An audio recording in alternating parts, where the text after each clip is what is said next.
பேசுமா. இந்த வார்த்தை எங்களை உயிர்ப்பிக்கட்டும், இந்த வார்த்தை எங்களை மீட்கட்டும். இந்த விசுவாசம் உள்ள வார்த்தைகளை நாங்கள் கேட்கும்போது விசுவாசித்து வெற்றியை பார்க்க உதவி செய்யும். நீர் மகிமைப்படும். வந்திருக்கிற யாவரோடும் நிலைவரணும். வரப்போகிற ஒவ்வொருவரையும் துரிதமாய் கொண்டு வாங்க. இந்த ஆண்டவரே அபாத்தா என்னை மறைத்து என்னோட எங்களோடு பேசும் மகிமைப்படும். இந்த மாதம் முழுவதும் எங்களை கண்ணனி போல காத்துக்கொள்ளும். ஆண்டவரே கடந்த மாதத்தை நீர் காத்துக்கொண்டீரே, உமக்கு ஸ்தோத்திரம். இந்த ஏப்ரல் மாதம் முழுவதும் உடைய பிரசன்னம் எங்களோடு இருந்தது கைநன்றி. இந்த மே மாதம் முழுவதும் உடைய ஆண்டவரே பிரசன்னம் எங்களோடு இருந்து எங்களை வெளியே நடத்தட்டும், எங்களை காத்துக்கொள்ளட்டும். ஆண்டவரே இந்த மே மாதம் இந்த வெயில் சீற்றத்தை எல்லாம் நீர் ஆண்டவரே குலைத்து போட்டு நல்ல மேக ஸ்தம்பத்தையும் அக்னி ஸ்தம்பத்தை எல்லாம் எடுத்து போட்டு மேக ஸ்தம்பத்தை அனுப்பும். மழையை தாங்க சுவாமி. ஆண்டவரே நல்ல குளிர்ச்சியான வேலையை தாங்க. இந்த ரிட்ரீட் வரப்போகிற 6, 7, 8, 9 ஆண்டவரே 4 நாள் நடக்கிற இந்த ரிட்ரீட்டு தேவையெல்லாம் சாந்திங்க. அந்த ரிட்ரீட்ல இந்த வெயில் காரியங்கள் எல்லாம் இல்லாத ஆண்டவரே நல்ல வரக்கூடிய மக்கள், அங்கே கலந்து கொள்ள மக்களுக்கு நல்ல ஒரு பிளசண்டான ஒரு சாதகமான சூழ்நிலையை உருவாக்கி தாங்கப்பாங்க. அங்கே பாளையத்து முழுவதும் வேலை எடுத்து காத்துக்கொள்ளுங்க. ஆண்டவரே அங்கே தங்கியிருக்கிற ஒவ்வொருவரையும் ஆண்டவரே அவங்களுடைய ரத்தத்தின் மறைவில் வைத்துக் கொள்ளுங்க. பேசுகிற ஆண்டவரை பார்ட்டிசிபேட் பண்ணுற நிகழ்ச்சியை நடத்துகிற ஒவ்வொருவர் மேலும் ரத்தம் தெளிக்கப்படும். அது அநேகருக்கு அது குடும்ப ஆசீர்வாதமாக இருக்க உதவி செய்யுங்கப்பா. இந்த பிரயாசத்தை எல்லாம் ஆசீர்வதியும். இயேசு கிறிஸ்துவின் நாமத்தினால இன்றைக்கு எங்களோடு பேசும் மகிமைப்படும். இயேசு கிறிஸ்து நாமத்தை இருக்கிறேன் சொல்ல தவறு. ஆமென். அதனாலே இன்னைக்கு வெளிப்படுத்தின விசேஷம் 5ஆம் அதிகாரம் 9, 10வது வசனத்திலே நம்மோடு ஆண்டவர் இடைப்பட்டார். வெளிப்படுத்தின விசேஷம் 5, 9, 10.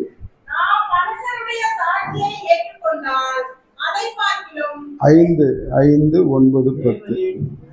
தேவரீர் புத்தகத்தை வாங்கவும் அதன் முத்திரைகளை உடைக்கவும் பாத்திரராய் இருக்கிறீர். ஏனெனில் நீ அடிக்கப்பட்டு சகல கோத்திரங்களிலும் பாஷைக்காரரிலும் ஜனங்களிலும் ஜாதிகளிலும் இருந்து எங்களை தேவனுக்கென்று உம்முடைய இரத்தத்தினாலே மீட்டு கொண்டு எங்கள் தேவனுக்கு முன்பாக எங்களை ராஜாக்களும் ஆசாரியர்களும் ஆக்கினீர். நாங்கள் பூமியிலே அரசாளுவோம் என்ற புதிய பாட்டை பாடினார்கள். போதும். தேங்க்யூ. இந்த 2 வசனத்தின் மூலமாக ஆண்டவர் என்னோடு இடைப்பட்டார். ஆட்டுக்குட்டியானவருடைய இரத்தத்தினாலே மீட்டு கொண்டுன்னு நம்மை ஆண்டவர் மீட்டெடுத்த காரணத்தை நாம் அறியாமல் இருக்கிறோம். இன்னைக்கு செய்தியினுடைய தலைப்பே என்னன்னா, மீட்பின் நோக்கம் அறி. நம்மளை மீட்டு கொண்டதனுடைய நோக்கம் என்ன? பர்பஸ். ஏன் ஆண்டவர் என்னை மீட்கணும்? தன்னுடைய ரத்தத்தினால, தன்னுடைய சொந்த ரத்தத்தினால இன்னைக்கு நம்மளை மீட்டெடுத்தார் என்ற காரியத்தை அறிந்திருக்கிறோம். ஏசாண்டவர் ரத்தத்தினால என்ன மீட்டெடுத்தாருன்னு தெரியும். என்ன நோக்கம், என்ன பர்பஸ்? ஏன் என்னை மீட்டெடுத்தார்? ஏன் தன்னுடைய உயிரை கொடுக்கணும்? ஏன் தன்னுடைய ரத்தத்தை கொடுக்கணும்? நம்முடைய உயிர் எதுல இருக்கு தெரியுமா? ரத்தத்தில் தான் இருக்கு. ரத்தம் ஃபுல்லா போயிடுச்சுன்னா உயிர் போயிடும். நல்லா புரிஞ்சுக்கணும். ஒருவருடைய உயிர் தன்னுடைய ரத்தத்திலே இருக்கிறது. நம்முடைய ரத்தத்துல இந்த ரத்தம் முழுவதும் வெளியில வந்துருச்சுனாக்கா உயிர் ஆட்டோமேட்டிக்கா போயிடும். அப்படி உயிரை கொடுத்து தன்னுடைய ஒரு சொட்டு ரத்தம் இல்லாதபடிக்கு எல்லா சொட்டு ரத்தத்தையும் கீழே சிந்தி கடைசி வரைக்கும் அந்த உயிர் ஊசலாடிட்டு இருக்குமா? நல்லா தெரிஞ்சுக்க. அவன் செத்துட்டானா இல்லையான்னு கன்ஃபார்ம் பண்றதுக்கு சிலுவையில் அறையும் போது எல்லா ரத்தமும் போன பிறகு அவன் செத்துட்டானா இல்லையா, கொஞ்சோண்டு ரத்தம் இந்த இடத்துல கிளாட், அதாவது ஊறிட்டு இருக்குமா, ரத்தமும் தண்ணீரும். அதை தான் குத்தி என்ன செய்யறாங்க, அதையும் எடுத்து முழு ரத்தத்தையும் சிந்த வைத்து முடிந்தது என்று சொல்லி அவரு தன்னுடைய உயிரை கொடுத்து ரத்தத்தினால மீட்டெடுத்தார். இயேசு ஆண்டவர் ரத்தத்தினால மீட்டெடுத்தார் என்ற உண்மை நமக்கு தெரியும். ஆனா எதனால மீட்டெடுத்தார், ஏன் மீட்டெடுத்தார், அதனுடைய நோக்கம் என்னன்றது அறியாமல் இருக்கிறோம். அதை தான் இன்னைக்கு நம்ம தெரிஞ்சு கொள்ள போறோம். அவர் என்ன நோக்கத்துக்காக நம்மளை மீட்டெடுத்தாராம், கீழே 10வது வசனம் சொல்லுது, எங்கள் தேவனுக்கு முன்பாக எங்களை ராஜாக்களும் ஆசாரியரும் ஆக்குவோம். நம்ம என்ன செய்யணும், ஆக்கினீர் என்று. நம்மளை யாருக்கு எதுக்காக மீட்டெடுத்தாருன்னா, இன்னைக்கு நம்ம ஒவ்வொருவரையும் ராஜாக்களை போலவும் ஆசாரியர்களை போலவும் நாம ஆளுமை செய்யறதுக்காக மீட்டெடுத்தார். இன்னைக்கு நம்ம ராஜாக்கள் ஆசாரியர்கள் என்பதே மறந்து போய் கிடக்கும். நம்ம ஆளுமை செய்ய நம்மளை மீட்டெடுத்தார் என்ற ரகசியத்தை அறியாமல் இருக்கிறோம்.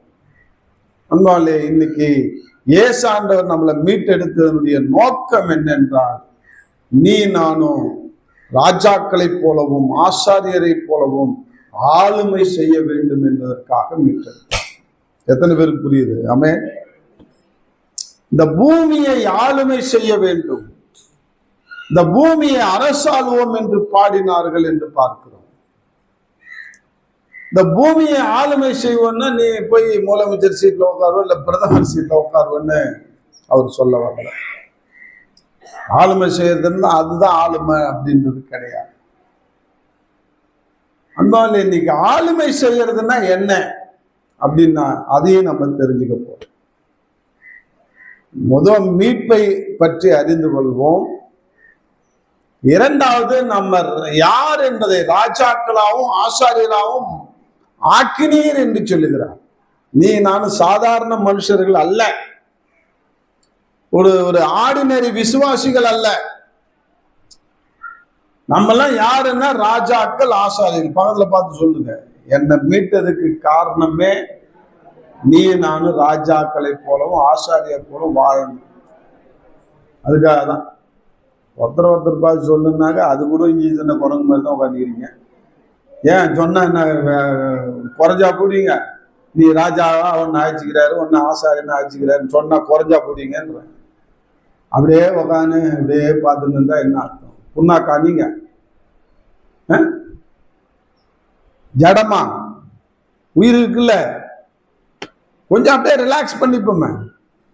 ராஜா கொஞ்சம் மண்டையில ஏத்திப்போமே. இந்த வரைக்கும் நம்ம மூளையில ஏத்தாம பிசாசு வச்சிருக்கிறான். பக்கத்துல பார்த்து சொல்லுங்க, இன்னொரு வாட்டி எல்லாரும் சொல்லுங்க, ராஜாக்கள் ஆசாரியர். நீ ராஜா ஆசாரியன், நான் ராஜா நான் ஆசாரியன் சொல்லிக்க. இப்படியா சொல்லி நீ ஆளுமை ஒரு கெப்பாசிட்டியை வளர்த்துக்கோ. சொன்னாதான் வளரும். இன்னைக்கு ஒரு ஐஏஎஸ் கலெக்டர் ஒருத்தர் பேசுறத கேட்டேன். அவர் சொல்றாரு, கனவு காணு, பகல் கனவோ ராத்திரி கனவோ காணு, திரும்ப திரும்ப சொல்லு. அத நான் ஐஏஎஸ் ஆவேன், நான் கலெக்டர் ஆவேன், நான் கலெக்டர் ஆவேன், கலெக்டர் ஆவேன் சொல்லிட்டே இரு, நீ கலெக்டர் ஆயிடுவேன். நான் இதை சாதிப்பேன் சாதிப்பேன் சாதிப்பேன் சொல்லிட்டே இரு, சாதிப்பேன். எவன் சொல்றானோ சொல்லியோ, எவன் நம்புறானோ நம்பலையோ, எவன் உன்னை டிப்ரெஸ் பண்றானோ பண்ணலையோ, நீ உன் மனசாட்சி உனக்குள்ள சொல்லிக்கிட்டே இருக்கட்டும், நான் ராஜா நான் ராஜா நான் ஆசாரியன் சொல்லு. எவன் ஏத்துக்கிறானா ஏத்துக்கலையா சொல்லு. எந்த டேஷ் ஏத்துக்கினாலும் சரி ஏத்துக்காட்டாலும் சரி. அப்படின்னு டேஷ்னா என்ன அர்த்தம் தெரியல, நீங்க எது வேணா போட்டுக்கோ. எந்த நாய் பேய் எதுனாலும் சரி ஏத்துக்காட்டாலும் சரி. நான் ராஜா நாரு ஆசாரின்னு சொல்லிட்டே இருக்கு. நான் அப்படிதான் சொல்றேன். நான் முன்னாடிலாம் அதான் சொல்றேன், பரதேசியா இருந்தேன், 10 ரூபாய்க்கு லாட்டி அடித்தேன், கடன்காரனா இருந்தேன். இருக்கிறதே 2 ட்ரெஸ் தான் இருக்கும், நல்லா வாஷ் பண்ணி ஆனால் கொடுப்பாங்க எங்கள் வீட்டு. வாஷ் பண்ண ட்ரெஸ்ஸை நான் என்ன செஞ்சேன், அயன் பண்ணி நீட்டாக இன் பண்ண ஆரம்பித்தேன், டக் பண்ண ஆரம்பித்தேன். ஃபுல் கை தான் போடுவேன், ஃபுல்லாக அப்படி பட்டனை போட்டு இன் பண்ண ஆரம்பித்தேன். என் ஒய்ஃபு ஒரு மாதிரியா பார்த்தான், உனக்கு கிட்ட இதெல்லாம் கேடு, உனக்கு ஒரு ஷூ ஒரு கேடு, ஷூவும் போட்ட ஆரம்பிச்சேன். உனக்கு ஒரு ஷூ கேடா அப்படின்னு என்னை திட்ட ஆரம்பித்த உடனே திரும்பி நான் ஆண்டவரே நான் ஷூலாம் போடக்கூடாதா, இல்லை இன் பண்ணக்கூடாதா, நான் ஏதோ செஞ்சிட்டேன் என் திட்டானோடனே அப்போ ஆண்டவர் ஒரு வசனத்தின் மூலமாக என்னை கன்ஃபார்ம் பண்ணார். என்ன வசனம் அப்படின்னாக்கா 1 பேதுரு 2ஆம் அதிகாரம் 9வது வசனம் படிங்க. 1 பேதுரு 2:9. இதில் வரக்குள்ள நான் சொல்லலான்னு பார்த்தேன், இது வருது. நீங்களோ உங்களை அந்தகாரத்தினின்று நம்முடைய ஆச்சரியமான ஒளியினிடத்திற்கு வரவழைத்தவருடைய புண்ணியங்களை அறிவிக்கும்படிக்கு தெரிந்து கொள்ளப்பட்ட சந்ததியாயும் ராஜரீகமான ஆசாரிய கூட்டமாயும் பரிசுத்த ஜாதியாயும் அவருக்கு சொந்தமான ஜனமாயும் இருக்குது. ஒரு கரங்களை தட்ட ஆண்டவர் நம்மளை எந்தெந்த கேடர்ல கொடுக்கிறார்கள். சொந்த ஜனம், ராஜாக்கள், ஆசாரியர்கள் இருக்கிற எல்லா காரியத்தையும் சொல்லிட்டார். உன்னை என்னை நான் ஏன் படைத்தேன் என்றால், நான் ஏன் தெரிந்து கொண்டேன் என்றால், ஏன் நான் ரத்தத்தை கொடுத்து மீட்டேன் என்றால், நீ நானும் என்ன செய்யணுமா, அவருடைய புண்ணியங்களை அறிவிக்க. இருள இருந்தோம், பிசாசின் கட்டில இருந்தோம், அடிமைத்தனத்துல இருந்தோம். என்னையும் இவங்களையும் ஆண்டவராகிய இயேசு கிறிஸ்து மீட்டெடுத்து என்னை ராஜாவாகவும் ஆசாரியராகவும் சொந்த ஜாதியாகவும் சனமாகவும் என்னை சொந்தக்காரனா வச்சிருக்கிறாரு. ஏன்? அவருடைய புகழை பரப்ப, அவருடைய வார்த்தைகளை பேச. அந்த வார்த்தை பேசணும்னு அப்படி முட்டிக்கு விட்டுட்டு அப்படி ஏந்துச்சேன். ஏய், நீ இல்ல, உங்க அப்பா இல்ல, உங்க ஆயா இல்ல, யார் என்ன சொன்னாலும் சரிதான், எனக்கு ஐ டோன்ட் கேர். நான் இனிமே இப்படிதான் ட்ரெஸ் பண்ணுவேன். நான் ராஜாக்கள், நான் ஆசாரியன். இன்னைய வரைக்கும் அவருடைய புகழை பாடிட்டு இருக்கிறேன், சொல்லிட்டு இருக்கிறேன். ஆமே. இன்னைய வரைக்கும் அப்படிதான் வச்சிருக்கிறாரு. அதனால இன்னைக்கு ஏன் மீட்டார் என்பதை நாம புரிஞ்சுக்கணும். நம்ம ரத்தத்தினால மீட்டார். அவருடைய ரத்தம் நம்மளை சுத்திகரிக்க வல்லதாக இருக்கிறது. 1 யோவான் 1:7 படிங்களேன். 1 யோவான் 1:7.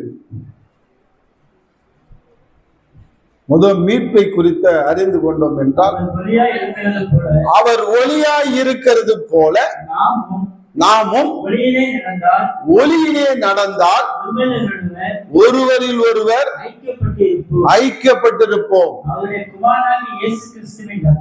அவருடைய குமாரனாகிய இயேசு கிறிஸ்துவினுடைய ரத்தம் சகல பாவங்களை நீக்கி நம்மை சுத்திகரிக்கும். அன்பாலே, ஆண்டவருடைய ரத்தம் நம்மை சுத்திகரித்து மீட்டு கொண்டது அவருடைய சொந்த ஜனமாக. எதுக்காக மீட்டு கொண்டார்? ரீசனை பார்த்தோம். அவருடைய புண்ணியங்களை அறிவிக்கும்படியாக ராஜாக்களும் ஆசாரியர்களும். இப்ப ராஜான்னா என்ன, ஆசாரியன்னா என்ன, அதை தெரிஞ்சுப்போம். ராஜான்னா யாரு, ஆசாரியன்னா யாரு? அன்பாலே, ராஜான்னாலே உங்களுக்கு தெரியும், நாட்டை ஆளுறவங்க ராஜா. Very good. நாட்டை ஆளுகிறவர்கள் ராஜா. நம்ம ராஜாக்கள் காலத்துல வாழல. நம்ம எல்லாம் யார் காலத்துல வாழறோம்? அதிபர் காலத்துல அல்லது பிரதமர் காலத்துல வாழ்ந்துட்டு இருக்கிறோம். நம்ம ஒவ்வொரு நாட்டுல ஒவ்வொரு விதமா அந்த ராஜாவுக்கு பேர் வச்சுக்கிறாங்க. ஒரு நாட்டுல ஜனாதிபதினு பேர் வைக்கிறாங்க, ஒரு நாட்டுல அதிபர்னு பேர் வைக்கிறாங்க, ஒரு நாட்டுல பிரதமர்னு பேர். இவங்கெல்லாம் ஆளுமை செய்யறாங்க. இப்ப நம்ம நாட்டுல யார் ராஜா சொல்லுங்க? பேருக்கு ராஜா, ஜனாதிபதி. ஆனா அது டம்மி பீஸா இருக்கிறாங்க. ஆக்டிவ் ராஜா யாரு? பிரதமர். யாரு? பிரதமர் தான். ராஜா யாருன்னாக்கா யாரு? ஜனாதிபதி தான். நம்ம இந்தியா தேசத்துல முதல் மனிதர் யார் அப்படின்னாக்கா ஜனாதிபதின்னுவாங்க. அவங்கதான் ராஜா போஸ்ட்ல உட்கார, போஸ்டிங் தான் ராஜா. பட் ஆளுமை செய்யறதுலாம் பிரதம மந்திரிகள் அப்படின்னு சொல்லுவாங்க. ராஜான்னா யாரு? ஜனாதிபதி தான். ஆனா நம்ம நாட்டுல ஜனாதிபதிக்கு ஃபுல் பவர் கொடுக்காம அவங்கள கொஞ்சம் ஒரு மாதிரியா உட்கார வச்சுக்கிறாங்க. பட் அது ஒரு கௌரவ போஸ்டிங் மாதிரி உட்கார வச்சுட்டாங்க. ஆனா மற்ற நாட்டுல, இப்ப அமெரிக்காவில் பிரதமர்லாம் கிடையாது. மந்திரிக்கெல்லாம் டம்மி போஸ்ட். யாருக்குதான் அதிக பவர்? ஜனாதிபதிக்கு தான். ஜனாதிபதி யாரு? இன்னைக்கு அமெரிக்கா ஜனாதிபதி யாரு? ட்ரம்ப். அவருக்கு தான் பவர் அதிகமா இருக்குது. மற்ற அவருக்கு கீழே இருக்கிற மந்திரிக்கெல்லாம் கிடையாது. மந்திரியிலே பிரதான மந்திரின்னு ஒருத்தரை வச்சு அவங்களுக்கெல்லாம் கூட அந்த அதிகாரம் கொடுக்கல. யாருக்கு தான் கொடுத்துருக்குறாங்க? ட்ரம்புக்கு தான் கொடுத்துருக்காங்க, ஜனாதிபதிக்கு தான் கொடுத்துருக்காங்க. ஒவ்வொரு நாட்டில் அந்த மாதிரி மாறுபடும். இப்ப கம்யூனிஸ்ட் தேசத்துல ரஷ்யாவில் புதின் அப்படி அவரு தான் அதிபராக இருக்கிறார், ஜனாதிபதி மாதிரி. இப்ப நம்ம நாட்டுல ஜனாதிபதி இருக்கிறாங்க, பட் அவங்களுக்கு ஃபுல் பவர் கொடுக்கல. யாருக்கு தான் ஃபுல் பவர் கொடுத்துக்கிறாங்க? பிரதமருக்கு. ஆனா அவங்க நினைச்சாக்க பிரதமரை என்ன செய்யலாம்? டிஸ்மிஸ் பண்ணலாம். ஆனா பண்ண மாட்டாங்க. ஏன்னா அவங்களை இவங்க தான் நியமிக்கிறாங்கன்றதுனால அது அந்த மாதிரி பவர் இங்க போகுது. சரி, எதோ எப்படியோ ஆளுமை செய்கிறவர்கள் ராஜாக்கள். இங்க ஆண்டவர் ஒன்னே எண்ணி மீட்டதுக்கு காரணம், நீயும் நானும் ராஜா ராஜாத்தி போல நீ ஆளுமை செய்யணும்ன்றார். ஆமே. மக்களை ஆளுபவர்கள் ராஜாக்கள். சொல்லுங்க. தேசத்தை, நாட்டைனாலே என்ன அர்த்தம்? அதுல யார் அடங்கி போடுறா? மக்கள் எல்லாரும் அடங்கி போறாங்க. அப்ப அந்த மக்களை எல்லாம் ஆளுமை செய்யறதுக்கு ஒருத்தர் வேணும். இஸ்ரேல் மக்கள் என்ன செஞ்சாங்க? எல்லாரும் எல்லா நாட்டிலையும் ராஜாக்கள் ஆள்றாங்க, எங்களுக்கு ஒரு ராஜா வேணும்னு சொல்லி முறையிடுறாங்க. அப்ப ராஜாவை ஏற்படுத்துறாரு. முதல் ராஜா இஸ்ரேல் நாட்டுக்கு யாரு? சவுல். அவர் ராஜா புத்தியை காட்டிட்டார். ராஜா புத்திய காட்டிட்டார். பதவி வந்த உடனே கண்ணு முன்னு தெரியல, எல்லாமே ஆட ஆரம்பிச்சாரு. ஆண்டவர் அவரை தட்டி வேற ஒரு ராஜாவை ஏற்படுத்துறார்.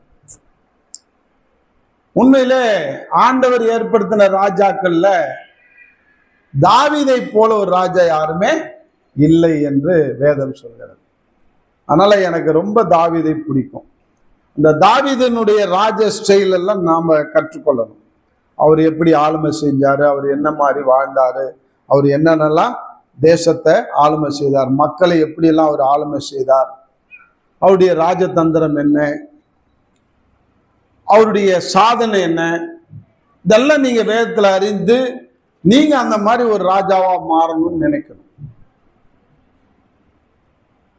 அவரு ராஜா 3 பொண்டாட்டி கட்டிக்கிட்டாரு, நானும் கட்டிக்கிறேன்னு கட்டக்கூடாது. அந்த பாட்டை மட்டும் நீங்க விட்டுணும். மற்றதெல்லாம் அவர்கிட்ட இருந்து கத்துக்க வேண்டியதெல்லாம் கத்துக்குங்க. என்ன ராஜா தாவீது ராஜா ஊர்ல 3 ஒய்ஃப் வச்சிருந்தாரு, நானும் வைக்கிறேன் அப்படின்னு சொல்லக்கூடாது. எங்க பாஸ்டர் தாங்க சொன்னாரு தாவீது கிட்ட கத்துக்கோன்னு, அதனால நாங்க தாவீது கிட்ட கத்துக்கிட்டோம் அப்படின்னா கூட அந்த பாட்டை விட்டு ஒருத்தனுக்கும் ஒருத்தி தான் ஆண்டவருடைய நியமித்த கட்டளை அது. அந்த காலத்துல ராஜா அவர் இருந்தாருன்னு வச்சுக்கோ. ஆனா நல்ல விஷயத்தை கத்துக்கொள்ளும். அடுத்தது ராஜாக்களை ஆளுவது தான் ஆசாரியர்கள். ராஜா மக்களை ஆளுகிறார்கள். ஆனா மக்களை ஆளுகிற ராஜாவே ஆளுகிறது யாரு? ஆசாரியர்கள். அது அவரை விட பெரிய போஸ்ட். இது ஏன் அப்படின்னாக்கா, அவர்கள் தெய்வத்தோடு நெருங்கிய தொடர்புள்ளவர்கள், தெய்வ தொண்டு ஆற்றுகிறவர்கள். எனவே ராஜாவும் அந்த ஆசாரியனுக்கு அடக்கமானவன் என்று நாம் பார்க்கிறோம். அன்பாலே, அப்ப ஆளுமை செய்வதற்காக தான் இன்னைக்கு ராஜாக்களையும் ஆசாரியர்களும் ஏற்படுத்தி இருக்கிறார். ராஜாக்கள் நாட்டை ஆளுகிறவர்கள் நீதியின்படி, ஆசாரியர்கள் தர்மத்தின்படி, தெய்வ திட்டத்தின்படி மக்களையும் ராஜாக்களையும் ஆளுமை செய்கிறவர்கள். அப்ப 2 பேருமே ஆளுமை செய்யறதுக்கு தான் ஆண்டவர் தெரிந்து கொண்டார். இப்போ உன்னையும் என்னையும் மீட்டதுக்கு ரீசனே என்ன அப்படின்னாக்கா, நீ ராஜாவாயும் ஆசாரியனாவும் செயல்பட வேண்டும், நீ அரசாள வேண்டும் என்பதற்காக உன்னையும் என்னையும் தெரிந்து கொண்டார். அன்பாலே, இன்னைக்கு இந்த ராஜாவும் ஆசாரியுமாய் வந்தவர் யாருன்னா ஆண்டவராகி இயேசு கிறிஸ்து. இன்னைக்கு அவரு யூத கோத்திரத்துல தான் வந்தார். யூத கோத்திரத்துல வந்தாக்கா அவங்க ராஜா மட்டும் ஆளலாம், ராஜாவாய் மாறலாம். லேவி கோத்திரத்துல வரவங்க தான் ஆசாரியர்களாக மாற வேண்டும். இன்னைக்கு இயேசு ஆண்டவர் லேவி கோத்திரத்துல பிறக்கல, யூத கோத்திரத்தில் தான் பிறந்தார். ஆனா அவரை ராஜாவாகவும் ஆசாரியராகவும் ஆண்டவர் அவரை முத்தரித்தார். இன்னைக்கு நாம யூத கோத்திரத்திலையும் பிறக்கல, லேவி கோத்திரத்திலையும் பிறக்கல, நாமெல்லாம் புறஜாதியார். ஆனா இயேசு கிறிஸ்துவினுடைய ரத்தம் இன்னைக்கு ஒன்னைய நீ மீட்டு நீயும் யூத கோத்திரம் லேவி கோத்திரமா மாத்திச்சு. ஆமென். ஒரு கரங்களை தட்டி ஆண்டவருக்கு நன்றி சொல்லுங்க. நம்மெல்லாம் புறஜாதிகள், முதுகை காட்டி கொண்டிருந்தவர்கள், கடவுளை அறியாதவர்கள், வேதத்தை அறியாதவர்கள், சத்தியத்தை அறியாதவர்கள். ஆனால் இன்றைக்கு இயேசு கிறிஸ்துவுடைய ரத்தம் இந்த உலகத்தில் இருக்கிற அத்தனை பேரையும் மீட்டெடுத்துருச்சு. யாரெல்லாம் அவரை விசுவாசிக்கிறாங்களோ அவர்கள் எல்லோரும் ராஜாக்களும் ஆசாரிகளும் ஆக்கினார். ஆமென். இன்னைக்கு நாம அந்த கேட்டகரியில வந்துட்டோம். இப்ப நாம 2 போஸ்டிங் நமக்கு கொடுத்திருக்கிறார். ராஜா போஸ்டிங் கொடுத்துருக்கிறாரு, என்ன போஸ்ட் கொடுத்துக்கிறாரு, ஆசாரிய போஸ்டும் கொடுத்துக்கிறாரு. அப்ப 2 விதத்திலையும் நம்ம வளரணும். நல்லா புரிஞ்சுக்கோ, உன்னை வளர்த்துக்கணும். நான் ராஜா, நான் ஆசாரியன். சொல்லு. 2 விதத்திலையும் நம்ம வளரணும். இது அடிக்கடி நம்ம மறந்து போய் கிடக்கிறோம். இது மறக்க வச்சுட்டான் பிசாசு. நல்லா தெரிஞ்சுக்கோ, நீ ராஜா என்பதையும் நீ ஆசாரியன் என்பதையும் மறக்க வைத்து நம்மளை ஒரு சாதாரண ஆளா வச்சிருக்கிறான், விசுவாசியா வச்சிருக்கிறான். ஆனால் தான் விசுவாசியாவே நம்ம என்ன செய்யறோம்? இப்போ ஒரு பண்டத்தை பல வருஷம் நீ பூட்டி வச்சிருந்தா அது என்ன ஆகும்? பூர்ணம் பூத்து அது நாத்தம் எடுத்து அது கெட்டு போயிடும். இன்னைக்கு அதே போலதான் விசுவாசிகள் விசுவாசி விசுவாசி விசுவாசி விசுவாசின்னு சொல்லிட்டு திருச்சபைகள் விசுவாசிகள் எல்லாம் விஷ ஊசியா மாத்திக்கிட்டு இருக்கு. அப்படின்னு என்ன அர்த்தம்? விசுவாசிகள் கெட்டு போய் நாற்றம் எடுக்க ஆரம்பித்து விட்டார்கள். இன்னைக்கு அதனால்தான் உன்னுடைய நாற்றத்தை எல்லாம் திரும்பி கழுவி சுத்திகரிச்சு நீ விசுவாசி அல்ல, விசுவாசி அல்ல சொல்லு. நான் விசுவாசி அல்ல சொல்லு. நான் ராஜா, நான் ஆசாரியன் அப்படின்னு நீ சொல்லிக்கிட்டே இரு. உன்னுடைய ஆக்டிவிட்டிஸ், உன்னுடைய பேச்சு, நடை, உடை, பாவனை எல்லாம் மாறும். சொல்லிக்கிட்டே இரு. இந்த கல்யாண பொண்ணுக்கெல்லாம் அடிக்கடி நீ கல்யாண பொண்ணு மாப்பிள்ளை மாப்பிள்ளை பொண்ணு மாப்பிள்ளை பொண்ணு மாப்பிள்ளைன்னு சொல்ல சொல்ல அவங்களுக்குலாம் என்ன வரும்? ஒரு உற்சாகம், ஒரு சந்தோஷம். நான் மாப்பிள்ளைனாலே அவர் இப்போ இன்னைக்கு அருணை பார்த்து மாப்பிள்ளைன்றாங்க. அவர் கல்யாணம் முடிஞ்சு போச்சு, இந்த மாப்பிள்ளை அப்படின்றாங்க. அப்படி மாப்பிள்ளைன்னே ஒரு சந்தோஷம் பொங்குது. என்ன பண்ண அப்படின்னா பொண்ணுக்குரிய மகிழ்ச்சி வருது. அதே போல உன்னை ராஜா ராஜான்னு சொல்லிக்கிட்டே இரு. உன்னுடைய ஆக்டிவிட்டிஸ்லாம் மாறிடும். உண்மையில இது சைக்காலஜி ட்ரீட்மெண்ட்டும் கூட. அதனால தான் ஆண்டவரே பார்த்து ஆபிரகாமை பார்த்து ஆபிரகாம் அப்படின்றவனா என்னன்னு மாத்தினாரு, ஆபிரகாம்னு மாத்தினார். அந்த பெயர்லயே அவ்வளவு ரகசியம் இருக்குது. சாராய் அப்படின்றவளை என்னன்னு மாத்தினார், சாரால் அப்படின்னு மாத்தினார். சாரால் அப்படின்னாக்கா இளவரசி என்று அர்த்தமா. சாரால் என்றால் என்னவா? இளவரசின்னு. இப்போ ஆபிரகாம் வந்து அவளை பார்த்துட்டு நீ சாரால்னாக்க உனக்கு புரியல, இளவரசின்னு சொல்லி பாறேன், எப்படி இருக்கும்? ஹலோ, ஒரு உற்சாகம் வருமா இல்லையா அவளுக்குள்ள? அந்த மாதிரி போது என்ன ஆச்சுன்னாக்கா அவளுக்கு செத்து போன கர்ப்பம் உயிரோட ஆயிடுச்சாங்க, உயிர் வந்துச்சு. கிழவியா போனவ குமரியா மாறிட்டான். என்னவா குமரியா மாறிட்டான்னா என்ன அர்த்தம்? அந்த கர்ப்பப்பை உயிரடைஞ்சிருச்சு, அவளுக்கு உதிர வழிபாடுலாம் வந்துருச்சுனாக்கா குமரி ஆயிட்டான்னு தான் அர்த்தம். வாலிப பெண்ணை போல மாறிவிட்டாள், குழந்தை பெக்கக்கூடிய பலனை பெற்றுக்கொண்டாள். என்னன்னு சொல்லி ஒரே ஒரு வார்த்தை, இளவரசி. இதை வச்சு ஆண்டவர் பெரிய காரியம் செஞ்சுட்டார். இன்னைக்கு அதனால்தான் தமிழரசி அப்படின்னு பேர்லாம் வச்சுக்கிறாங்க. அரசி அவளுக்குள்ள ஒரு ஆளுமை கெப்பாசிட்டி வரும். உனக்குள்ள ஒரு அரசி ராஜா அப்படின்னாக்கா நம்ம தான் ராஜா. ராஜா இதுக்குதான் பேர்லாம் வைக்கிறது. இப்படி மண்ணாங்கட்டி, செவப்பாயி, கற்பாயி அப்படின்னு பேர் வைக்கிறத ராஜா, அரசி அப்படின்னு, இளவரசி அப்படின்னு பேர் வச்சா நமக்கு கூப்பிட நமக்கு என்ன ஆகுது? உற்சாகம் வருது. அன்பாலே இன்னைக்கு ஆயிரங்களுக்கு தகப்பன் என்று ஆபிரகாமை பார்த்து கூப்பிடக்கூட அவனுக்கு என்ன செய்யுது? வாலிபங்களாம் திரும்பி வந்துச்சுன்னு பார்க்கிறோம். இதெல்லாம் ஒரு சைக்காலஜி ட்ரீட்மெண்ட். அப்ப விசுவாசி விசுவாசின்னு சொல்லி உன்னை நீ டம்மி பீஸா வச்சிருக்கிறாங்க. நான் அந்த மாதிரி உங்களை சொல்லவே இல்லை. நீங்கெல்லாம் யாரு? இப்ப நீங்க சொல்லுங்க. எங்க சபையில எங்களெல்லாம் பார்த்து விசுவாசின்னு எங்க பாஸ்டர் சொல்லல. எங்களெல்லாம் யாருன்னு சொன்னாங்க? ராஜாக்களம். நாங்க நான்லாம் ஆசாரியனா தெரியுமில்ல அப்படின்னு சொல்லிட்டே இரு. நீ ராஜாவா மாறிடு, ஆசாரியனா மாறிடு. ஆமே. அதனால இன்னைக்கு நம்மள டம்மி பீஸா வச்சு இன்னைக்கு அடிமையாவே வைத்திருக்கிறார் இன்னைக்கு திருச்சபைகள். இன்னைக்கு அதனால்தான் இப்படி இருக்கிறோம். இன்னைக்கு ஒவ்வொருவரும் ராஜா, நீ ஆசாரியனாக்கா நீ இன்னைக்கு 10 பேருக்கு ஆசீர்வாதமா இருந்திருப்ப. அதனால உன்னை அதுக்காக தான் மீட்டெடுத்தார். இந்த மீட்பின் ரகசியத்தை அறியாதபடிக்கு பிசா சொன்ன டம்மி பீஸா வச்சுக்கணும் தான் இப்படி வச்சிருக்கணும். அதனால இதுல இருந்து முதல் விடுதலை அடைய ஆண்டவர் ராஜாவும் ஆசாரியவும் ஆக்கினார்.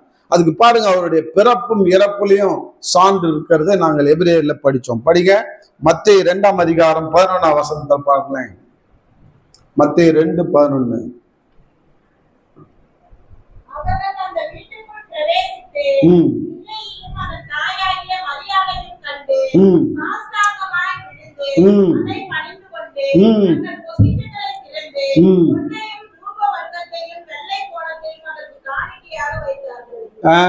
பாருங்க, பிள்ளையும் அதன் தாயாகிய மரியாதையும் கண்டு என்னப்பா விழுந்தாங்க? சாஷ்டாங்கமா விழுந்தாங்க. குழந்தை காலில் விழலாமா பெரியவங்க? அந்த குழந்தை யாரு? தெய்வீக குழந்தை. அது காலில் விழுந்து வணங்குறாங்க. இன்னைக்கு நம்ம விழுந்து வணங்குறத பத்தி தப்புன்றோம். விழுந்து வணங்குங்கள். நான் திரும்பி சொல்றோம், அவனை கடவுளாக்கிறதுக்காக ஆசீர்வாதத்தை சுதந்திரித்துக் கொள்ள, உன்னுடைய பெருமையை தாழ்த்துவதற்கு அது ஒரு சான்ஸ். பெரியவங்களை பார்த்தா காலில் விழுந்து ஆசீர்வாதம் வாங்குங்க. இதை நீங்க கட்டாயம் கடைபிடிச்சீங்கன்னா உங்களுக்கு ஆசீர்வாதம். அதனால இன்னைக்கு சாஷ்டாங்கமா விழுந்து அதை பணிந்து கொண்டு தங்கள் பொக்கிஷங்களை திறந்து பொன்னையும் அடுத்தது தூப வர்க்கத்தையும் வெள்ளை போலத்தையும் அதற்கு காணிக்கையாக வைத்தார்கள். அந்த பிள்ளை கொஞ்சம் கண்ட்ரோல் பண்ண சொல்லு. யார் அங்க உட்கார்ந்து என்ன செய்யறாங்க?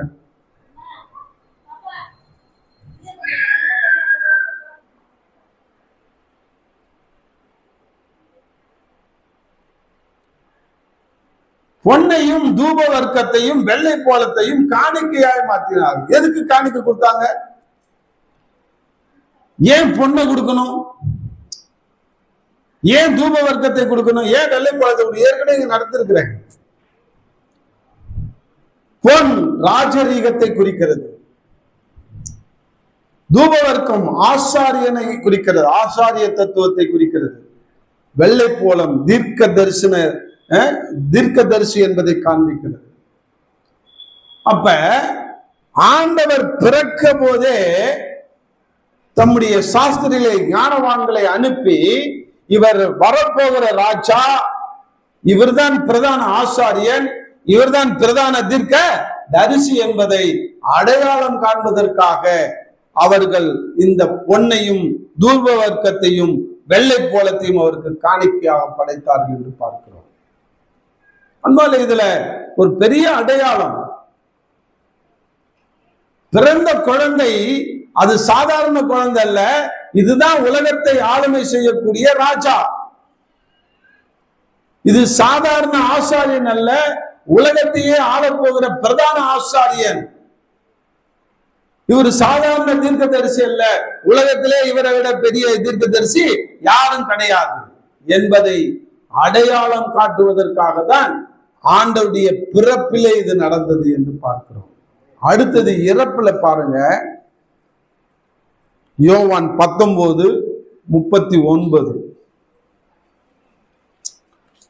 இன்னைக்கு இயேசு ஆண்டவர் சிலுவையிலே மரித்து விட்டார். மரித்த பிறகு அவரை அடக்கம் செய்யப்பட வேண்டும்.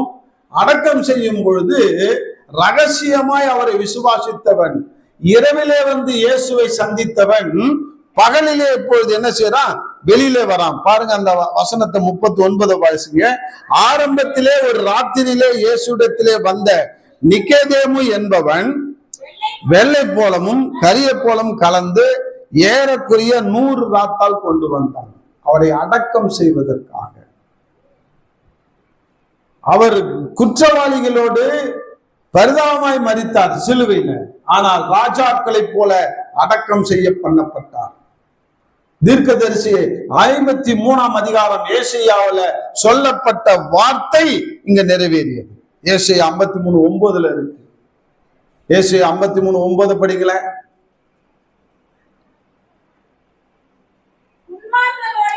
துன்மார்க்கரோட அவருடைய பிரேத கொடியை நியமித்தார்கள், ஆனாலும் அவர் மரித்த போது ஐஸ்வர்யவானோடு இருந்தார். பாருங்களேன் அன்பாலே, இன்னைக்கு ஐஸ்வர்யவான் எப்படியாக ஒரு ராஜாவை அடக்கம் பண்ணுவார்கள், ஒரு ஆசாரியனை அடக்கம் பண்ணுவார்கள் என்றால், இந்த வெள்ளை போலத்தையும் இந்த கரிய போலத்தையும் வைத்து அவர்கள் ராஜாக்களை போல அடக்கம் பண்ணுவார்கள்.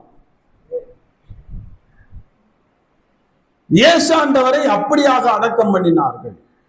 எத்தனை ராத்தால்? 100 ராத்தால். அன்பாலே, இன்னைக்கு அந்த ராத்தால் கணக்குல நாங்க எபிரேயத்துல நாங்க போட்டு பார்க்கும்போது 37.5 37.5 வரும். அவ்வளவு ராத்தாலை கொண்டு வந்தாங்க. ஏறக்குரிய 100 ராத்தால் அங்க இருக்குது. அப்படி பார்த்தாக்கா 37.5 37. ஒரு ராஜாவை அடக்கம் பண்ணா, அபிஷேகம் பண்ணணும்னா இந்த 37.5 ராத்தால் எடை அளவு கொண்டு வந்து அவனை அபிஷேகத்தினால நிரப்பி அவனை ராஜாவாக அவனை ஆசாரிப்பார்கள், அல்லது பிரதான ஆசாரியனாக நியமிப்பார்கள். அபிஷேகம் பண்ணி அடக்கம் பண்ண போதும் அப்படிப்பட்ட அந்த வாசன திரவியங்களை கொண்டு வந்து அடக்கம் பண்ணுவார்களாம். இப்ப பாருங்க, ரெண்டு விதத்துல அங்க அங்க பாத்தீங்கன்னா பிறப்புல தங்கத்தை கொண்டு வந்தான், அடுத்தது தூப வர்க்கத்தை கொண்டு வந்தான், வெள்ளை போலத்தை கொண்டு வந்தான்.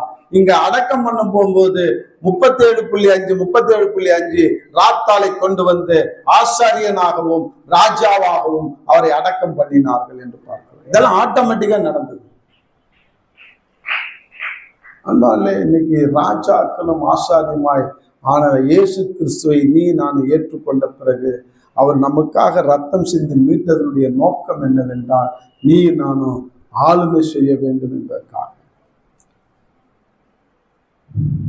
இன்னும் ஆண்டவர் உயிரோடு இருக்கும்போது சொன்னார் பிலாத்துக்கிட்ட, யோவான் 18:37 படிங்களேன். நான் ராஜாதான். சொல்லுங்க.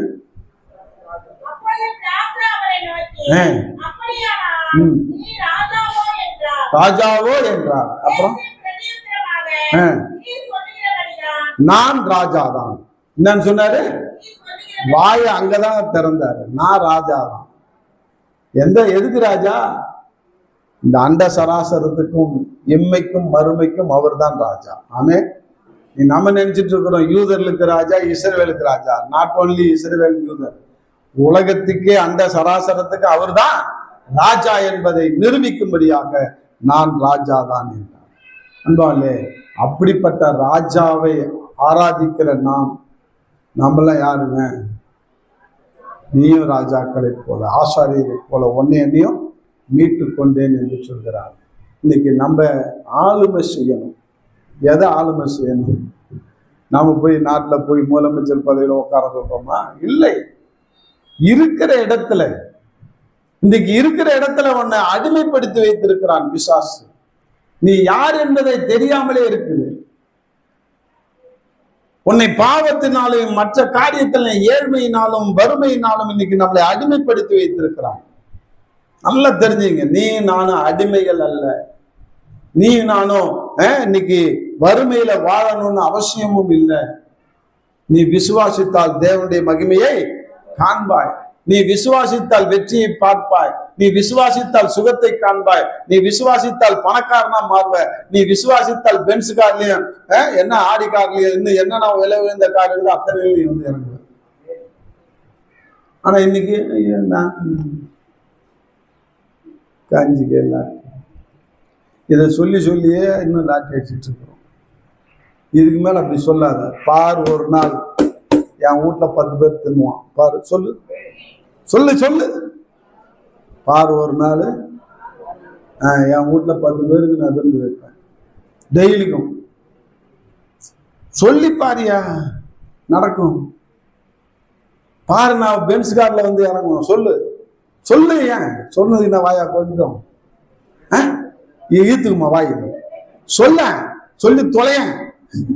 அதை கூட சொல்ல மாட்டியா? ஐயோ நான் பென்ஸ் கார்னு கூட கார்ல வந்து இறங்க சர்ச்சுக்கு சொல்லு. என் வறுமையெல்லாம் போயிடும் சொல்லுங்க. என் தரித்திரம் எல்லாம் போகுது சொல்லுங்க. என்ன ராஜாவா மாத்த போறார், என்ன கடன் கொடுக்கறனா மாத்த போறார் சொல்லு. நான் இன்னைக்கு கடங்காரியா இருக்கிறேன் நினைக்கிறியா? ஒரு நாள் நான் கடன் கொடுப்பேனா சொல்லு. சொல்லதாயா நீ கடன் கொடுப்ப, இல்லைன்னா நீ கடன் வாங்கியிருந்தா இருப்ப சொல்லு. நீ எப்பெல்லாம் நீ சொல்றியோ என்னை கடன் கொடுக்கறவங்க, நான் சொன்னையா, நான் வறுமையில இருக்கும்போது, நான் 10 ரூபாய் லாட்டி அடிக்கும் போது, என் கடையில நான் ஓட்டிட்டு உட்கார்ந்து இருக்கும் போது இதெல்லாம் நான் சொன்னேன், நான் பிராக்டிஸ் பண்ணேன். இதெல்லாம் நான் பண்ணதுனால தான் இன்னைக்கு உங்க முன்னாடி சாட்சியா இருக்கிறேன். ஒரு நாள் பாரு, என் ஃப்ரெண்டு வருவான், என்னடா ஓட்டிட்டு உட்கார வெறுப்பேத்தோனுங்க, ஓட்டிட்டு உட்காந்துக்கிற.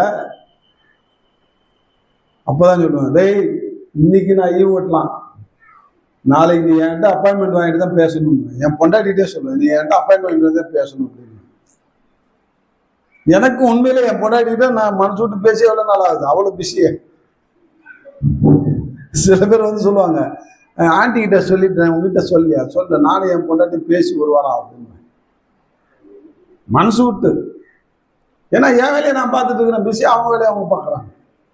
இப்ப பேசுறது கூட நீ அப்பாயின்மெண்ட் வாங்கிட்டு தான் பேசணும், அந்த மாதிரி பிஸி ஆக்குவாரு. நீ என்ன சொல்லி பாரு, நிச்சயமா ஆக்குவார். நீ அதை சொல்றதே கிடையாது. நான் அப்படியே தான் நினைச்சேன், ஆண்டவரே ஒத்த ரூபாவா என் கல்லால போடுறேன், நான் பணத்தை எண்ணி வைக்க முடியாத அளவுக்கு நீ ஆசீர்வாதத்தை கொடுக்க போறீங்க, நன்றின்னு. அதே போல உண்மையிலே சொல்றேங்க, ஓப்பனா சொல்றேன், நைட்டு 12 மணிக்கு பணத்தை எண்ணா 2 மணி வரைக்கும் எண்ணுவேன், தூங்கி ஊந்துக்கிட்டே எண்ணுவேன். திரும்பி அப்புறம் என்ன 1 2 திரும்பி 1 2 3 அப்புறம் ஒரு நாள் இப்படி ஊந்து என்ன ஒண்ணு நான் இந்த ஆண்டவரே போதாண்டவர், இந்த பணத்தை என்ற வேலை போதும் எனக்கு. இப்படியே கையை வச்சு சொன்னேன், போதும் ஆண்டவரே எனக்கு இந்த பணத்தை என்ற வேலை. இன்னைக்கு பணம் என்ற வேலையும் கிடையாது. இன்னைக்கு என்ன ராஜாக்களை போல ஆசாரியன். இப்ப ட்ரெஸ் எப்படிலாம் இருக்குதுங்க, நான் எடுத்தது கிடையாதுங்க. ஒவ்வொரு நாளும் போஷிக்கிறார். ஆமே, நீ சொல்லி பாரு. நான் வறுமையில இருக்கும்போது சொன்னையா, நான் ஒரு நாள் பிஸியா மாற போறேன், ஓட்டிட்டு இருக்கிறேன் நானே, 10 பேர் 20 பேரை கழுத்தை பிடிச்சி தள்ளிட்டு நாளைக்கு வாங்கியா வியாபாரத்துக்குன்னு சொல்ல போறேன். அதே போல என் வாழ்க்கையில் நடந்ததுங்க. நான் என்னென்னலாம் சொன்னேனோ அதெல்லாம் நடந்துட்டு வருது இன்னை வரைக்கும். நீ சொல்லி பாரு, காசா பணமா சொல்ல. நான் இப்படி வாழ்வேன், இப்பயும் சொல்றேன், நான் டாக்டர் பட்டம் வாங்குவேன், எனக்கு நிச்சயமா டாக்டர் பட்டத்தை அவங்க கொடுக்க போறேன். நான் புத்தகம் எழுதி செலிபிரிட்டா மாற போறேன், நிச்சயமா மாற போறேன். இதெல்லாம் நான் விசுவாசத்துல அறிக்கைட்டு வரேன், இன்னைக்கு அறிக்கைட்டு வரேன். இன்னைக்கு நம்மள டம்மி பீஸா வச்சிருக்கிறான், செல்லாத காசா வச்சிருக்கிறான் பிசாசு. அந்த காரியத்தை நீ பிரேக் பண்ணணும்னா, முறியடிக்கணும்னா, நீ யாருன்னு சொல்லணும் அடிக்கடி. ஆமா, ஒரு பாட்டு உண்டு, ராஜாக்களும் மாக்கி நீர், அப்படியே அது என்ன பாட்டு, அந்த பாட்டை அடிக்கடி போட்டு கேட்பேன். ராஜாக்களும் நாங்களே, ஆசாரியர்களும் நாங்களே, ஆராதிப்போ அன்பு. இந்த பாட்டு பாடி பாடி நான் பரவசம் அடைந்திருக்கிறேன் ஒவ்வொரு நாளும். அன்பால இன்னைக்கு நீங்க அப்படியே சொல்லிட்டே இருங்க, நான் ஒரு நாள் மரணம் இல்லாத பெருவாழ் வாழ்வேன். சொல்லுங்க, என்னடா இது எங்க போயிட்டாருன்னு நினைக்காதீங்க, சொல்லுங்க வாய் திறந்து, நான் ஒரு நாள் மரணம் இல்லாத பெருவாழ்வு, ஆண்டவரோட நித்திய ஜீவனை பத்தி தான் மரணம் இல்லாத பெருவாழ்வுன்னு ஏன் டைம்ல சொல்றேன். நீங்க உடனே பயந்துடாதீங்க, இவர் எங்கேயோ போயிட்டாரு. நித்திய ஜீவன் புரியாது யாருக்கும். என்னங்க ஜீவன்? ஜீவன்னா உயிர், நித்தியம்னா அழியாத உயிரை பெறுவேன், அதுதான் மரணம் இல்லாத பெருவாழ்வு. அப்ப நித்திய ஜீவனை கொடுப்பதற்கு தான் வந்திருக்கிறார். நம்மள பிசாசு என்ன செய்யறான், நீ டம்மி பீஸ், நீ பாவின்னு சொல்லி உன்னை நரகத்துக்கு கொண்டு போறதுக்கு ஏதுவா இருக்கிறான். நீ அடிக்கடி சொல்லு, நான் நரகத்துக்கு பாத்திரம் அல்ல, நான் யாரு? பரலோகவாசி, நான் நித்தியத்துக்கு பாத்திரமானவன், நான் மரணம் இல்லாத பெருவாழ்வு வாழ பிறந்தவன் சொல்லிப்பாரு, நிச்சயமா கிடைக்கும். நேற்று ஒரு கிளிப் பார்த்துட்டே இருந்தேன். அதுல ஒருத்தர் சொல்றாரு, ஒருத்தர் பேசுறாரு, சொற்பொழிவாற்றார், யாருன்னே தெரியாது எனக்கு. வள்ளலாரை பத்தி சொல்றாரு. அந்த வள்ளலாரை பத்தி என்ன சொல்றாருன்னாக்கா, நீ நானும் அனுதினமும் வள்ளலார் அகவல் திரட்டை படிங்கன்னு சொல்லி இருக்கிறாரு.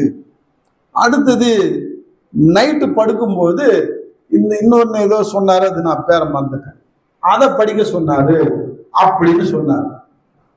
அந்த இன்னொன்னு சொன்னது எனக்கு புதுசா இருந்தது, நான் அதை கேள்விப்படாது, அவர் சொல்லிதான் கேள்விப்பட்டேன். அது என்னதான் ஆராய்ச்சி பார்க்க போறேன். அவர் சொன்னார், அகவல் திரட்டு படிப்பதற்கு கிட்டத்தட்ட 1.5 மணி நேரம் அல்லது 1.25 மணி நேரம் ஆகும். இந்த நைட்ல படுக்க சொல்ல ஒரு சுலோகத்தை சொல்ல சொன்னாரு. இந்த சுலோகம் சொல்றது ஒரு 5 நிமிஷம் ஆகும், 2.25 மணி நேரம் இப்படி ஆகும், 1.25 மணி நேரம் ஆகும். இதை நீங்க படிச்சுட்டீங்கன்னா மரணம் இல்லாத பெருவாழ்வை நீங்க அடையலாம். என்னத இயேசு சொன்னதை அவர் சொல்லி இருக்கிறார். நான் அகவல் திரட்டு நான் படிச்சிருக்கிறேன், என்கிட்ட நான் அதை நிறைய ஆராய்ச்சி பண்ணியிருக்கிறேன், பண்ணிட்டு இருக்கிறேன். அந்த அகவல் திரட்டு எது அப்படின்னாக்கா பைபிளுடைய எக்ஸ்ட்ராக்ட். பைபிளுடைய எக்ஸ்ட்ராக்ட்னா சுருக்கி வரைந்து அவர் பாணியில எழுதியிருக்கிற பாடங்கள். எப்படி திருக்குறள்ல திருவள்ளுவர் அவர் பாணியில எழுதியிருக்கிறாரோ அது பைபிளுடைய எக்ஸ்ட்ராக்ட்ன்றது எங்களுக்கு தெரியும். இயேசுவை குறிக்கிறது தான் அந்த திருக்குறள். திருக்குறள் ஒரு கிறிஸ்துவ நூலே என்று ஒரு முனைவர் ஆராய்ச்சி செய்து பட்டம் வாங்கியிருக்கிறார், டாக்டர் பட்டம். அவரையும் போய் பேட்டி கண்டு வந்தேன். அதே போல இந்த அகவல் திரட்டு என்னுடைய ஆராய்ச்சி, இது கிறிஸ்துவத்தினுடைய நூல், பைபிளுடைய எக்ஸ்ட்ராக்ட் தான் அகவல் திரட்டு. அப்ப இதை சொல்ல சொல்ல நம்ம பைபிளை வாசிக்க வாசிக்க நமக்கு என்ன உண்டு? நித்திய ஜீவன் உண்டு. அதுதானே இயேசுவாண்டவர் சொன்னாரு, வசனத்தை அறிவீர்கள், வசனம் உங்களை விடுதலையாக்குன்னா எதுல? இந்த மரணத்திலிருந்து விடுதலையாக்கும், நோயிலிருந்து விடுதலையாக்கும், பிணியிலிருந்து விடுதலையாக்கும், வறுமையிலிருந்து விடுதலையாக்கும், அதனால எல்லாவற்றிலிருந்து விடுதலையாக்கும். மரணத்திலிருந்து விடுதலையாக்கும். எப்படி? அது வசனத்தை அறியும் போது, நீ விசுவாசிக்கும் பொழுது. நீ ஆளுமை பிறந்தவன், ஆள பிறந்தவன்னாக்கா நாட்டு ஆள கிடையாது, உன்னையே ஆள, உன்னை அடிமைத்தனத்துல வைத்திருக்கிற பிசாசுக்கு உன்னை விடுதலையாக்க, உன் குடும்பத்தை ஆள, உன்னை சுற்றி இருக்கிறவர்களை ஆள, உன்னை நம்பி வருவர்களை ஆள. அதனால உன் குடும்பத்தை ஆளுவதற்கு உனக்கு ராஜாவினுடைய அறிவு தேவை. நீதிமொழிகளை படியுங்கள். நேற்று 1ஆம் தேதி ஆச்சுன்னா நீதிமொழிகளை படிப்பேன் என் பைபிள்ல. அங்க ஒரு புது பைபிள் வச்சிருக்கேன். அந்த நீதிமொழிகளை குறித்து ஒரு இன்ட்ரோடக்ஷன் கொடுத்துருப்பான். கொஞ்சம் அதை எடுத்துருவாங்க தம்பி, நம்ம என்னுடைய டேபிள் இந்த இதுல சோபா பாத்துல கருப்பா. ஒவ்வொரு அதிகாரம் ஆரம்பிக்கிறதுக்கு முன்னாடி அதை பத்தின ஒரு அறிமுகத்தை கொடுத்துட்டு அதுக்கப்புறம் அந்த அதிகாரத்தை அதை எழுதியிருப்பாங்க. அப்ப இந்த நீதிமொழிகள் புத்தகத்தை நான் படிக்கும் போது எப்பொழுதுமே அந்த அதிகாரத்தினுடைய இன்ட்ரோடக்ஷனை படிச்சுட்டு நான் படிப்பேன். ஒரு சில பைபிள் இப்ப நீங்க வச்சிருப்பீங்க, அந்த பைபிள் யாரெல்லாம் வச்சிருக்கீங்களோ அதெல்லாம் இருக்கும். யார்கிட்டயா இருக்கா ஐபிஎம் பைபிள்? உன்கிட்ட இருக்க அப்ப இருக்கா? எடுத்துட்டு வா. நீதிமொழிகள் டக்குன்னு அதை நான் சொல்ல தம்பி. நீதிமொழிகள் அதிகாரத்தை எடு, அதை எடு. நீ இண்டெக்ஸ சொல்லிக்கிட்டு இருக்கிற. நீதிமொழிகள் 1ஆம் அதிகாரத்துக்கு மேல ஒரு அறிமுகம்.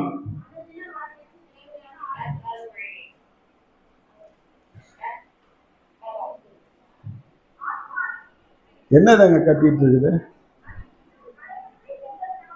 ஆட்டோமேட்டிக்கா ஏதாவது போட்டுக்கிறீங்களா? பைபிளா? சீக்கிரம் எடுத்து தம்பி, அதுதான் இந்த கையில இருக்குதான்.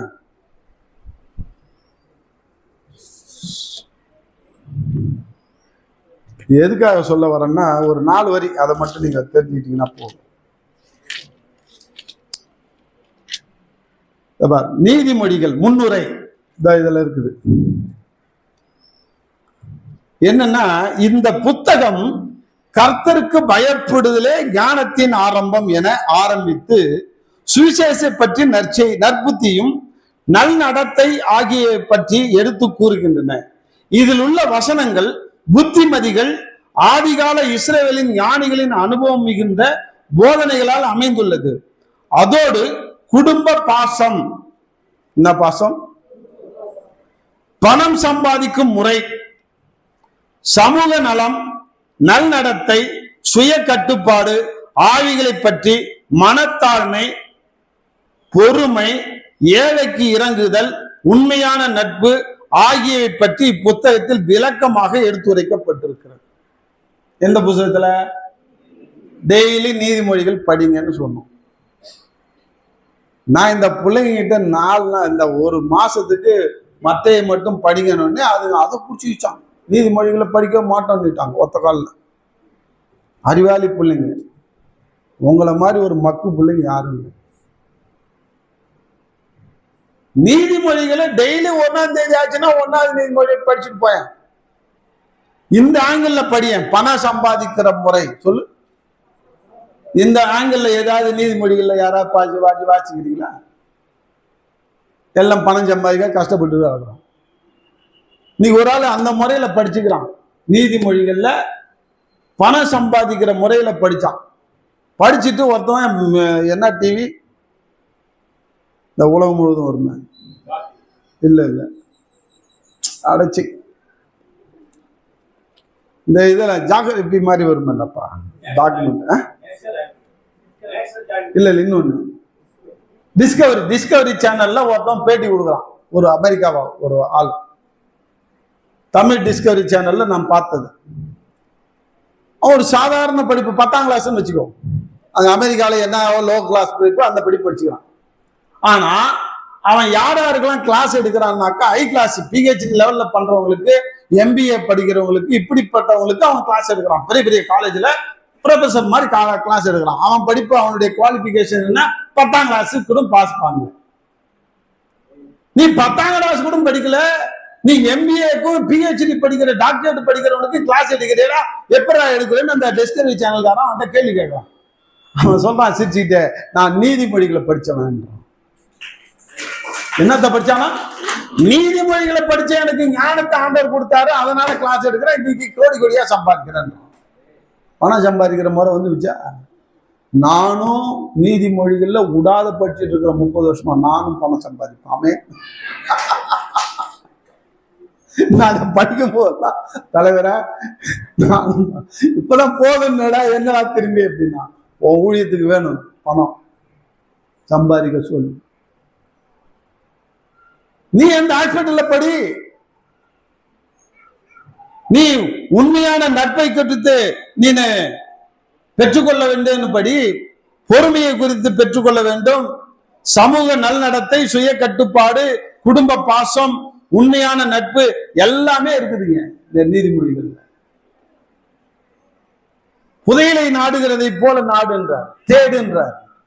ஆனா இதெல்லாம் மிஸ் பண்றோம்.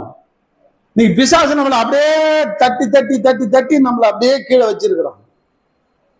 அது இல்லாம திருச்சபையில் இருக்கிற ஊழியக்காரர்கள் தட்டி தட்டி ஒன்னும் ஏந்திரிக்க விடாதபடிக்கு தப்பா, நீ என் கீழே அடக்கமாரு, விசுவாசியாரு, உண்மையான விசுவாசம் வரும், இல்லைன்னா ஒன்னு வந்து புலி அடிச்சிடும், நீ செத்து விடுவ.